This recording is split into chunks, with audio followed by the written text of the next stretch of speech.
Comment le Coran est devenu ma priorité? Je vais te raconter ici mon déclic qui a tout changé.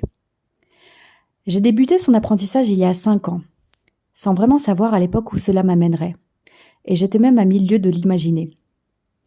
Quelques années auparavant, j'avais pris des cours de sciences islamiques avec différentes disciplines, et notamment un peu de tajwid. Cette initiation à la psalmodie du Coran m'avait particulièrement plu. Alors, je m'étais promis un jour d'approfondir dans cette discipline. Entre-temps, je suis devenue maman.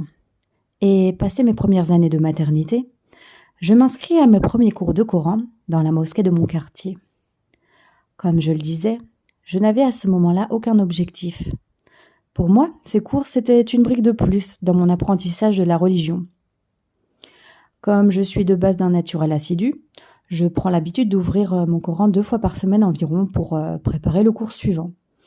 Mais étonnamment, je faisais les choses à mon rythme sans vraiment me fixer d'objectifs et surtout sans aucune pression. Les toutes premières petites sourates de Juz Amma sont rentrées dans ma tête sans trop de difficultés, car finalement ce sont des sourates qu'on entend souvent. Mais je savais que ça se compliquerait très vite, d'autant plus que je ne suis absolument pas arabophone. Je savais lire l'arabe certes, mais je cumulais de grosses difficultés de prononciation.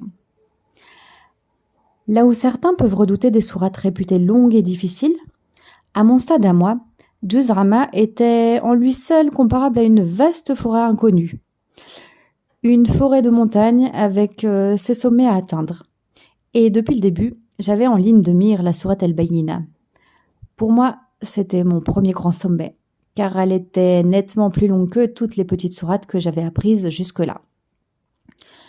Et finalement, étonnamment, cette sourate, elle est très vite rentrée dans ma tête. Très vite, je pouvais la réciter de manière assez fluide. Ça n'a l'air de rien comme ça, mais j'ai été complètement déconcertée par cette facilité, et je vais t'expliquer pourquoi. À l'époque, j'étais en reconversion professionnelle. Je voulais travailler en auto-entreprise pour un travail plus conciliable avec ma nouvelle vie de maman. J'étais très investie et même passionnée par ce projet.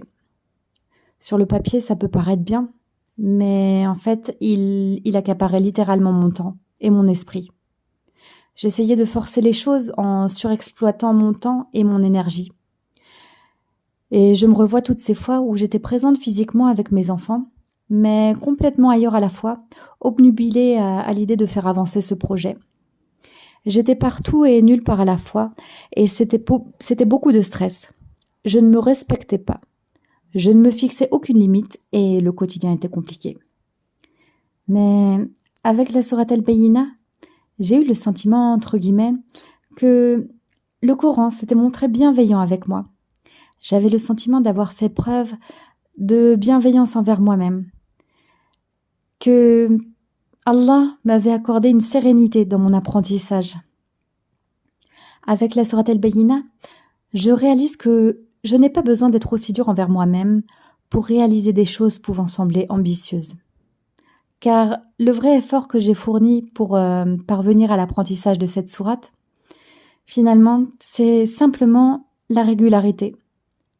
Ça te rappelle peut-être, si tu le connais déjà, ce hadith du prophète sallallahu alayhi wa sallam, l'acte le plus aimé auprès d'Allah est le plus constant, même si cela est petit. Je réalise que l'apprentissage du Coran, ce n'est pas seulement garder en mémoire les paroles d'Allah. À la clé, il y a des enseignements, des leçons à tirer, et notamment des leçons sur soi-même.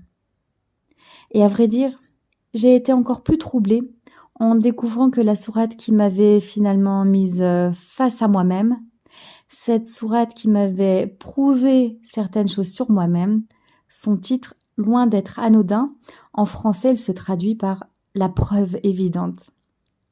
Je réalise que le Coran est bien plus puissant que je ne pouvais l'imaginer. Après cette prise de conscience, je ne pouvais qu'être plus reconnaissante encore envers Allah, envers sa parole. Et c'est ainsi qu'il y a près de 4 ans, j'ai pris la résolution ferme de faire du Coran ma priorité, de lui donner, sans entraver mes obligations familiales, un peu de temps chaque jour. Cette décision a réorienté ma vie et m'a amené à d'autres choix et prise de conscience. Et ça, je t'en dirai plus dans un prochain partage, Inch'Allah. J'espère que mon témoignage saura t'inspirer et au plaisir de te retrouver pour une prochaine écoute.